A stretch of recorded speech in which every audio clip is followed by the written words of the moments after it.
Saturday Meditation. Sincere hatred of sin. He that loveth iniquity hateth his own soul. Psalm 10, verse 6. As not every one that says, Lord, Lord, St. Matthew chapter 7, verse 21, shall enter into the kingdom of God, so also not all those are in earnest who say, I will sin no more. You are in earnest if you truly hate sin. To hate sin means to avoid it in every way, either on account of its enormity and malice, or on account of the insult which it offers to God. I do not visit the enemy whom I hate. I do not trust him.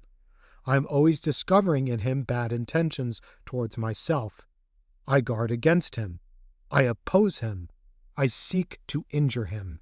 I am embittered against him. I persecute him. Is it thus you treat sin? You either have nor can have a greater enemy than sin. Of that you must be thoroughly convinced. Other enemies may injure you in temporal and perishable matters. They can deprive you merely of earthly goods. But sin aims at your immortal soul, at your heaven and your God. If you are not yet thoroughly convinced that sin is not only your own, but also God's greatest enemy, then there is no use of speaking of a sincere hatred of sin. But if you are convinced of this fact, then let sin be accursed to you. Fly from it. War against it wherever and whenever and whomsoever you meet it. He who does not avoid the occasions of sin does not really hate sin, because a voluntary meeting of the occasion is almost sin itself. It is the beginning, the incipient sin, willed in the occasion. He who does play with the temptation, who does not resist it at all, who only indolently, does not hate sin.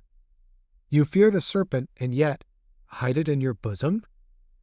He who does not hate this carnal nature does not hate sin, that enemy within the walls, always present and ready to fan the smallest spark into a devouring conflagration. He does not hate sin, who neglects to apply a wholesome check to the senses, for it is through these avenues that death enters the heart. Death has come through our window. Jeremiah chapter 9, verse 21. If you do not hate sin, you hate God. No servant can serve two masters.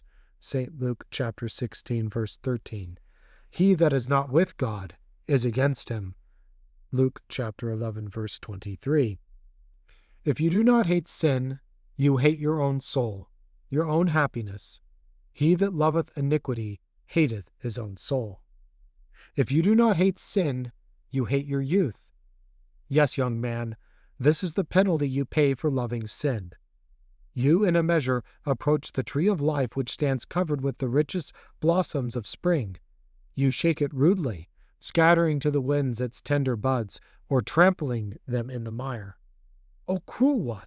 You go still farther. You inoculate the tender branches with the sap of iniquity, which will, in due season, bear poison fruits.